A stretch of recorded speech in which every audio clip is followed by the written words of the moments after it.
अस्सलाम वालेकुम, this is Moeed Pirzada. चूंकि रात बहुत हो गई पाकिस्तान में, अब हम पाकिस्तान का जो पंजाबी ड्रामा था, पाकिस्तानी सियासत का जो पंजाबी ड्रामा था, उसका इख्तिताम कहाँ पे हुआ है, उसको हम आसानी से उसकी हम डॉट कनेक्टिंग कर सकते हैं।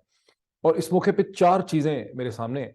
एक तो इमरान खान साहब ने तकरीर जो की लाहौर के अंदर, उसमें उन्होंने क्या कहा और उन्होंने क्या नहीं कहा जो उनसे एक्सपेक्टेड था। डी नोटिफिकेशन का जो ड्रामा था परवेज इलाही साहब के हवाले से, और उनके ऑफिस सील करने की जो बात की थी राना सनाउल्लाह ने, उसका क्या हुआ। और जो वोट ऑफ नो कॉन्फिडेंस ने कल को आना है, उसका इम्पैक्ट होगा क्या अब पंजाब की और पाकिस्तान की सियासत पे। फिर आजम सवाती साहब को जो बेल नहीं मिली, उसकी क्या सिग्निफिकेंस है, कहाँ जाके मामला ठहरेगा, और उस हवाले से मैं एक ट्वीट पे आपको दिखाना चाहूंगा। एक एक करके हम इन चीज़ों को देखते हैं। सबसे पहले इमरान खान साहब की जो तकरीर है, जिसका मैं आपको एक लिंक डिस्क्रिप्शन के अंदर शेयर करूंगा, ताकि आप पूरी 22 मिनट की जो तकरीर है इमरान खान साहब की, उसको देख सकें। इमरान खान साहब की तकरीर निस्बतन नरम थी, इसीलिए मैं कह रहा हूं कि मैं चाहूंगा कि आप उसको देख भी लीजिएगा। मतलब मैं एक्सपेक्ट करता था कि उसमें बहुत गैज़ो गज़ब होगा, बहुत गुस्सा होगा, बड़ा उसमें हैजान होगा, वो शराबा खुल के हमला करेंगे पंजाब की सियासत पे। लेकिन उन्होंने चंद जुमलों में पंजाब की सियासत को ये कह के कि ये जो तमाशा लगा रखा है, जो ड्रामा हो रहा है, ये क्या इन्होंने ड्रामा लगाया है पंजाब में, इसे कह के उन्होंने इससे फारिग कर दिया। और एक ओवरऑल जो बड़ी पिक्चर है पाकिस्तान की पॉलिटिक्स की, पाकिस्तान की मईशत की, उसकी तरफ वो गए। और उन्होंने जो इंटरेस्टिंग चीज वहां पे की, जो उसका मेन सब्सटेंस था उनकी तकरीर का, उन्होंने कहा कि वो एक शख्स, वन मैन, बार बार उन्होंने कहा कि एक शख्स ने गुज़िश्ता 8 माह में पाकिस्तान की मईशत को और सियासत को तबाह कर दिया। उस एक शख्स का उन्होंने नाम नहीं लिया, लेकिन उन्होंने कहा वो कौन था, जिसके बारे में अरशद शरीफ ये कहते थे, शहीद अरशद शरीफ ये कहता था कि वो कौन था। वो कौन था जिसने हमारी हुकूमत गिराई। वो एक सिंगल आदमी जो है, उसने ये सारी तबाही लाई। नाम उन्होंने नहीं लिया, इशारा बड़ा वाजे था कि ex army chief general Bajwa की तरफ वो इशारा कर रहे थे। उनको उन्होंने ब्लेम किया बड़ा खुल के, वो तकरीर आप देख सकते हैं। अब इंटरेस्टिंग बात यह है कि सोर्सेज ये कहते हैं कि current army chief general Asim Munir जो हैं, उन्होंने कहीं ऐसे अहकामात और इंस्ट्रक्शंस दिए हैं कि जनरल बाजवा की लेगेसी को डिफेंड करना जो है वो हमारी जिम्मेदारी है, और जनरल बाजवा के खिलाफ किसी किस्म की बात जो है वो बर्दाश्त नहीं होगी। ये पता नहीं उन्होंने कहा है कि नहीं कहा, बिकॉज जाहिर है ये सोर्सेज से है, लोग इसको क्लेम करते हैं। लेकिन मैं समझता हूँ बहुत हम्बली कि अगर वो उन्होंने ऐसी बात की है या वो ऐसा सोचते हैं अभी तक, तो वो बड़ी एक गलत डायरेक्शन में जा रहे हैं। बिकॉज अफवाज पाकिस्तान के लिए, पाकिस्तान के आर्मी चीफ के लिए, GHQ के लिए बड़ा ज़रूरी है कि जनरल बाजवा की जो टॉक्सिक लेगेसी है, उससे अपने आप को डिस्टेंस करें। आखिर फौज जनरल याहिया को, टिक्का खान को, जनरल नियाजी को डिफेंड तो नहीं कर सकती, और उनको डिफेंड करने से सिर्फ अफवाज पाकिस्तान का नुकसान ही नुकसान है। इसी तरह से जनरल बाजवा की लेगेसी को, क्योंकि जनरल बाजवा इतने कंट्रोवर्शियल हैं पाकिस्तान की तारीख में, और जैसे जैसे ये वक्त गुजरता चला जाएगा, वैसे वैसे लोग जनरल बाजवा के बारे में किताबें लिखेंगे, कॉलम लिखेंगे, उनके बारे में हो सकता है कोई डॉक्यूमेंट्री बन जाए। तो वो एक इंतहाई कंट्रोवर्शियल और मतनाज़ा शख्सियत रहेंगे। और बड़ा ज़रूरी है पाकिस्तान की करंट मिलिट्री लीडरशिप को कि अपने आप को जनरल बाजवा की जो लेगेसी है उससे डिस्टेंस करें, बहुत ज़रूरी है। अब आ जाते हैं उस दूसरी चीज़ के ऊपर, डी नोटिफिकेशन का जो ड्रामा था, और जो ऑफिस सील करने की बात की थी राना सनाउल्लाह साहब ने, कि अगर चीफ मिनिस्टर ने कहा था कि परवेज इलाही जो है, चूंकि उन्होंने वोट ऑफ कॉन्फिडेंस, वो वोट ऑफ कॉन्फिडेंस की बात खत्म ही हो गई है तकरीबन तकरीबन, लेकिन उन्होंने कहा कि वोट ऑफ कॉन्फिडेंस का उन्होंने चूंकि नहीं लिया, इसलिए वो पंजाब के चीफ मिनिस्टर नहीं रहे, और गवर्नर थोड़ी ही देर में उनको डी नोटिफाई कर देंगे। आज सुबह का जब आगाज हुआ, रात को 12 बजे के बाद जब ये नहीं हुआ, तो खासी हमें तशवीश हुई कि क्यों नहीं हुआ। लेकिन आज सारा दिन राना सनाउल्लाह साहब सुबह 9 बजे के बाद इस बात को दोहराते रहे, लेकिन डी नोटिफिकेशन जो है वो नहीं हुई, ऑफिस भी उनका सील नहीं हुआ। और इस हवाले से साबिर शाकिर साहब का मैंने वीलॉग देख रहा था, उनका क्लेम तो ये है कि गवर्नर जो हैं बलीगुर रहमान साहब, उन्होंने जब सलाह मशवरे किए, डिस्कशंस की लोगों के साथ, लीगल्स के यानी ऑफिशियल ओपिनियन के अलावा, तो उनको यही समझ आई कि मुझे ऐसा कोई इकदाम नहीं उठाना चाहिए। पहले भी मैं जो चीज़ें कर चुका हूँ, वोट ऑफ कॉन्फिडेंस का कह चुका हूँ चीफ मिनिस्टर से, उसमें मैं कॉन्स्टिट्यूशनली लीगली कवर्ड नहीं हूँ।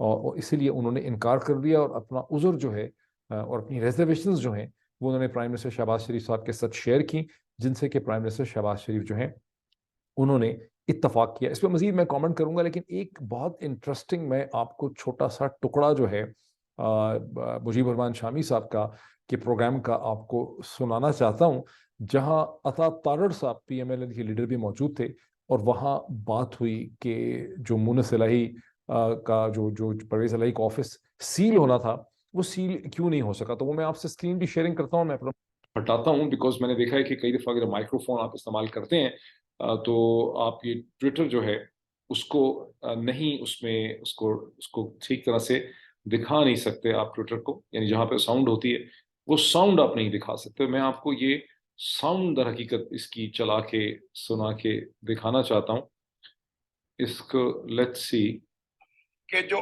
दफ्तर सील करने की बात हो रही थी कि वजीर आला का दफ्तर जो है बंद कर दिया जाएगा, वो एक लतीफा है, वो एक लतीफा वो लतीफा यानी दफ्तर आपने करने वाला मामला एक लतीफा है, ये तो आप खबर दे रहे हैं। मैं बताता हूँ, मैंने राणा साहब को कहा कि ये आपने सील करने की जो बात की है ये क्या बात है। वो कहने लगे मैंने तो सीज कहा था कि सीज हो जाएगा, कि he will cease to hold office. आइन में भी ये लिखा है कि he will cease to hold office. वो कहते जब मैंने मीडिया से बात की तो उन्होंने सीज को सील बना दिया। तो ये इसके कि जो दफ्तर सील करने की बात हो रही थी कि वजीर ले जी, मतलब यहाँ पे मैं मुझे माइक्रोफोन लगाने में शायद मेरी आवाज से, तो राणा साहब जो है वो सील करने की बात कभी करना ही नहीं चाह रहे थे, वो ऑफिस को सीज करना। उन्होंने कहा था कि चीफ मिनिस्टर का ऑफिस जो है वो सीज हो जाएगा। इसका दूसरा दिलचस्प पहलू ही है कि ये भी जो मैंने आपको ट्वीट दिखाया, ये भी मुनस इलाही का ट्वीट था, जिन्होंने इस क्लिप को शेयर किया हुआ था प्रोग्राम के, मुजीबर रहमान शामी साहब के प्रोग्राम को। लेकिन मुनस इलाही साहब ने आज सुबह सुबह एक दो ट्वीट भी किए। उन्होंने कहा, पहले उन्होंने ट्वीट किया, उसमें उन्होंने राणा साहब को, उन्होंने कहा, राणा साहब मैं 8 क्लब रोड में पहुंच गया हूँ, जो चीफ मिनिस्टर का ऑफिस है, और मैं आपका वेट कर रहा हूं कि आपने इसको सील करना था। उसके कुछ 2 घंटे के बाद उन्होंने एक और ट्वीट किया कि राणा साहब मैं आप आए नहीं सील करने के लिए, मैं बोर हो गया हूं और अब मैं वापस जा रहा हूं। बहरहाल सील वगैरह वो नहीं हुआ। वापस आते हैं कि साबिर शाकिर साहब अपने सोर्सेज से क्या कहते हैं। साबिर शाकिर साहब ये कहते हैं कि पाकिस्तान की इस्टेब्लिशमेंट जो है वो उस पॉइंट पे, नुक्ते पे नहीं खड़ी जहां जनरल कमर जावेद बाजवा के ज़माने में वो खड़ी थी, और वो अभी इमरान खान साहब के साथ कोई बहुत फ्रेंडली भी नहीं है। वो शायद उनके खिलाफ ही है, और बहुत से मामला हैं जिन्होंने सेटल होना है, लेकिन उसका वो भी रुझान नहीं है जो कमर जावेद बाजवा साहब का था। मुझे नहीं पता, चूंकि ये साबिर शाकिर साहब का मैंने वीलॉग सुना है, बिकॉज और बहुत से लोग जो हैं वो अपने सोर्सेज से ये क्लेम करते हैं कि जनरल आसिम मुनीर की जो इस्टेब्लिशमेंट है वो भी इमरान खान के बहुत खिलाफ है, और उसको तकवीत इस चीज़ से मिलती है कि ये एक डिसिप्लिन इदारा है। अगर जनरल आसिम मुनीर इंडिकेट करना चाहते कि उनकी पॉलिसी में तब्दीली आई है, तो वो कम से कम आके कुछ ऐसी की जो ट्रांसफर पोस्टिंग्स कर सकते थे, प्लेसमेंट्स कर सकते थे, जिससे ये इम्प्रेशन जाता कि वो जनरल बाजवा के जो कंट्रोवर्शियल ऑफिसर्स हैं उनको कंटिन्यू नहीं करना चाहते, और बड़ा क्लियर सिग्नल चला जाता, पहले हफ्ते में ही चला जाता। लेकिन अब 29 नवंबर, अब इस वक्त जो है 23 दिसंबर होने को है, 22 दिसंबर ख़त्म हो गई है, तो 22 दिन और दिसंबर के भी गुजर गए हैं, 2 दिन नवंबर के भी गुजर गए हैं, तो 24-25 दिन जो हैं वो होने को हैं। अभी तक जनरल आसिम मुनीर ने कोई ऐसी वाज़ेह इंडिकेशन नहीं दी कि वो जनरल बाजवा की लेगेसी को कंटिन्यू नहीं कर रहे। बहरहाल साबिर शाकिर साहब का ख्याल है कि वो कंटिन्यू नहीं कर रहे हैं, और बड़ा वाज़ेह किस्म का फ़र्क जो है वो पड़ गया है। साबिर शाकिर साहब की खबर से कतई नज़र मेरा अपना ख्याल ये है कि जो डी नोटिफिकेशन नहीं हो सका, जो गवर्नर पंजाब ने हिम्मत नहीं की, और ठीक है उसमें लीगल कॉम्प्लिकेशंस भी थी, और बहुत सी चीज़ें जो वोट ऑफ कॉन्फिडेंस पे जो रद्द-ए-अमल और रिएक्शन राना सनाउल्लाह या पीएमएलएन या शहबाज शरीफ की तरफ से होना था, वो अगर मेटेरियलाइज नहीं हुआ, तो उसकी एक वजह मुझे ये समझ आती है कि while the current establishment is not friendly towards Imran Khan, they not disposed towards Imran Khan, वो ये भी उनके लिए बहुत मुश्किल था कि चीफ मिनिस्टर जो हैं उसको डी नोटिफाई कर दिया जाता, पंजाब में चीफ मिनिस्टर को हटा दिया जाए, चीफ मिनिस्टर हट जाए, उसकी जगह एक नया क्राइसिस बन जाए, और उस क्राइसिस के अंदर हमजा शहबाज वापस आ जाएं, और हमजा शहबाज जो हैं वो चीफ मिनिस्टर बनने की कोशिश करें। मुझे ऐसा लगता है कि ये एक बहुत बड़ी डेवलपमेंट होती, बड़ी कंट्रोवर्शियल डेवलपमेंट होती, ये बड़ी मायूब किस्म की डेवलपमेंट होती, और जहां इस्टेब्लिशमेंट इमरान खान के खिलाफ ही है, मतलब let's put it this way, वहाँ वो ये भी इस स्टेज पे बर्दाश्त नहीं कर सकते, एक्सेप्ट नहीं कर सकते, इसको मुनासिब नहीं समझते कि इस तरह से परवेज इलाही को हटा दिया जाए। हाँ, ये हो सकता है कि लीगल चैलेंजेस हो जाएं, परवेज इलाही असेंबली ना तोड़ें, वो शायद खुद भी तोड़ना नहीं चाहते होंगे, ये सब कुछ जो है हो सकता है कि मामला जो है वो स्टेलमेट में पड़ जाए। वो मामला एक तरह से स्टेलमेट में पड़ भी गया है। So let's come to this thing कि अब और इसमें बड़ी नेगोशिएशन अभी हो सकती है, मतलब इट्स क्वाइट पॉसिबल कि असेंबलीज नहीं टूटेंगी, जिसमें मैं आ रहा हूँ, और ये कि इमरान खान और इस्टेब्लिशमेंट के दरमियान एक कोई बैक चैनल कम्युनिकेशन हो और उसके नतीजे में चीज़ों पे कुछ ना कुछ कंसेंसस हो सके। ये सिर्फ हमारी ख्वाहिश भी हो सकती है, बिकॉज अभी तक कोई साइन सिम्टम इसका हमने नहीं देखा। अभी तक तो जो साइन सिम्टम है वो एक स्क्रिप्ट के हैं, और वो स्क्रिप्ट ये है कि इमरान खान को डिस्क्वालीफाई होना है, इमरान खान को जेल में जाना है। उसके बारे में बाज़ दावा ये है कि नवाज शरीफ साहब डेस्परेट हैं, उनको वैसे भी वो अपने आप को सेफ ही नहीं समझते पंजाब को, पाकिस्तान को, जब तक वो समझते हैं कि इमरान खान डिस्क्वालीफाई ना हो, इमरान खान जेल में न जाए। लेकिन इसकी डाउन साइज ये है पीएमएलएन के पॉइंट ऑफ व्यू से और एस्टेब्लिशमेंट के पॉइंट ऑफ व्यू से कि अगर इमरान खान को डिस्क्वालीफाई किया तो उससे उनकी मकबूलियत कम नहीं होनी और बढ़ जाएगी, क्योंकि लोग अभी समझ नहीं रहे। बहुत से लोग जो हैं जो ये डिसीजंस कर रहे हैं उनकी उम्रें बहुत ज़्यादा हैं, वो 60-60 बरस के हैं या उससे भी ज़्यादा के हैं। वो एक पुराना जो पाकिस्तानी पॉलिटिक्स के पुराने प्रेसिडेंट्स हैं, 1970s में क्या हुआ था, 80s में क्या हुआ, फिर फौज ने ये किया, फिर एस्टेब्लिशमेंट ने ये किया, फिर ये हुआ था, भुट्टो ने क्या कर लिया, लोगों ने क्या कर लिया, इस तरह की बातों पे बहुत गौर कर रहे हैं। वो ये रियलाइज़ नहीं कर रहे कि इमरान खान जो हैं वो एक डिफरेंट लेवल पे उनकी पॉपुलैरिटी, एक्सेप्टेबिलिटी जा चुकी है। अगर उनको डिस्क्वालीफाई किया जाता है, और जिन बुनियादों पे उनको डिस्क्वालीफाई करने की कोशिश हो रही है, ये फजूल केस तोशा खाने का, एक दिन पहले ही तो मैंने आपको वो दिखाया कि कैसे आसिफ अली जो नवाज शरीफ, आसिफ अली जरदारी और यूसुफ रजा गिलानी साहब को बड़ी महंगी कारें जो हैं, जो इस वक्त मौजूदा जो डॉलर और रुपए के हालात है, शायद अरबों अरबों रुपए की कारें होंगी, उस पर तो तोशा खाने का रेफरेंस जो है, नैब का जो रेफरेंस है, उसको वापस करवा दिया गया है एक अदालत से, बिकॉज नए कवानीन में उसकी गुंजाइश नहीं है। और इमरान खान को आप डिस्क्वालीफाई कर देंगे एक घड़ी के केस के ऊपर, या उनको गिरफ्तार कर लेंगे किसी और चीज़ में, तो उससे वो एक बहुत बड़े विक्टिम के तौर पर सामने आएंगे। उससे पीएमएलएन की जो बची कुची सियासत है, जो नवाज शरीफ साहब सोचते हैं कि शायद मेरी सियासत मजबूत हो जाएगी, वो किसी गलत फहमी में मुब्तला है, वो नहीं हो पाएगा। But let's move toward this कि ये जो वोट ऑफ नो कॉन्फिडेंस अगले 24 घंटों में आने वाला है, फ्राइडे के दिन जो शुरू हो रहा है, उसमें बिल आखिर अब vote of no confidence table होगा, एक्सपेक्टेड है। और ये वोट ऑफ नो कॉन्फिडेंस का प्रोसेस जो है, ये 10, 11, 12 दिन या 2 हफ्ते तक चल सकता है। इसका मतलब है कि जनवरी के पहले हफ्ते तक बात जा सकती है। इस पूरा प्रोसेस जब चलेगा तो इस पर बड़ी हेडलाइंस बनेंगी, बड़ी खबरें होंगी, बड़े डिस्क्लोजर्स होंगे, बड़ी बहस होगी, बड़े टीवी प्रोग्राम्स होंगे, हम लोग भी बड़े वीलॉग कर लेंगे। लेकिन अभी से मुझे फीलिंग ये है कि ये वोट ऑफ नो कॉन्फिडेंस के नतीजे में बड़ा मुश्किल मुझे लग रहा है कि पीएमएलएन और पीडीएम की जमातें अपने नंबर पूरे नहीं कर पाएंगी। उसकी वजह यह है कि एक तो पावर डायनामिक्स उनको फेवर नहीं कर रहे। उनकी सारी की सारी उम्मीदें जो थी वो वोट ऑफ कॉन्फिडेंस पे थी कि हम एक ऐसी चाल चलें, कोई ऐसा एक ड्रामा कर लें, इतना एक प्रेशर बिल्डअप कर दें, और हमारी को मदद हमें कहीं से आ जाए, जो नहीं आई लगता है, जिसके नतीजे में हम परवेज इलाही को मजबूर करें कि वो वोट ऑफ कॉन्फिडेंस लें और एंड टाइम पे 5, 6, 7, 8 बंदे जो हैं वो गुम हो जाएं, वो ना आए, उनको उठा लिया जाए, वो गिरफ्तार हो जाएं, वो रास्ता भूल जाएं, वगैरह वगैरह।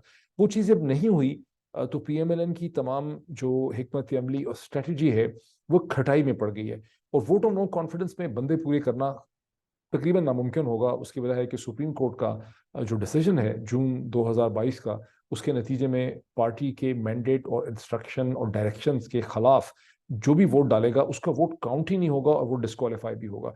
तो इतनी बड़ी पनिशमेंट को एक्सेप्ट करके जब मिलना कुछ नहीं है किसी को, या तो उनका वोट काउंट हो जाता, तो इसलिए मुझे लग रहा है कि ये वोट ऑफ कॉन्फिडेंस पे बहस बड़ी होगी, लेकिन इसका कोई रिजल्ट उस तरह से नहीं निकलने लगा। लेकिन इसका ये मतलब नहीं है कि पीडीएम की जो ये सारा इनिशिएटिव है ये नाकाम हो गया है, बिकॉज अगर उनका मकसद ये था कि पंजाब असेंबली डिसॉल्व ना हो, और जैसा कि खैबर पख्तूनख्वा के चीफ मिनिस्टर पहले भी कह चुके थे और अब दोबारा भी कह चुके हैं कि अगर पंजाब असेंबली डिसॉल्व नहीं होगी तो खैबर पख्तूनख्वा की असेंबली भी डिसॉल्व नहीं होगी।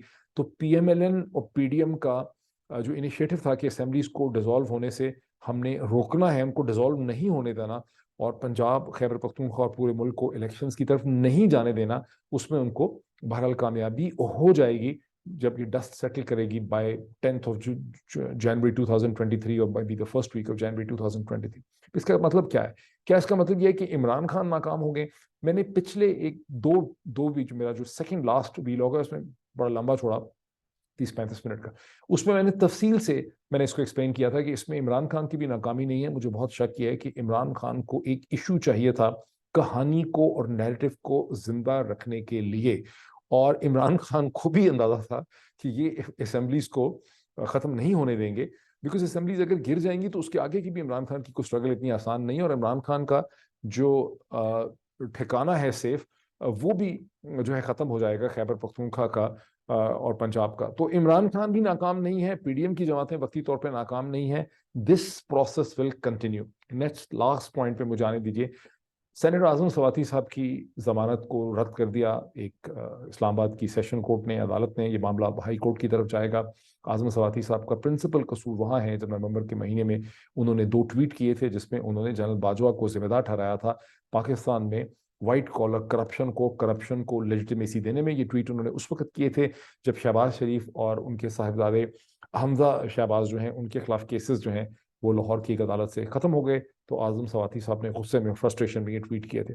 दुनिया में कोई डेमोक्रेटिक लीगल जुरिस्डिक्शन ऐसी नहीं है, कोई इंतहाई घटिया खबीस किस्म के मुल्क ऐसे होंगे जहां और होंगे ऐसे मुल्क, क्योंकि बहुत ही घटिया किस्म के मुल्क होंगे। काबिल जिक्र मुल्क ऐसे नहीं है जिनको कोई फॉलो कर सकता है, जिनका नाम इज्जत से लिया जा सकता है। घटिया ही मुल्क ऐसे हैं जहां पर कुछ कहने, बोलने या ट्वीट करने या फेसबुक पे कुछ लिखने में किसी की गिरफ्तारी हो सकती है या उसके ऊपर क्रिमिनल नेचर के केसेस बन सकते हैं।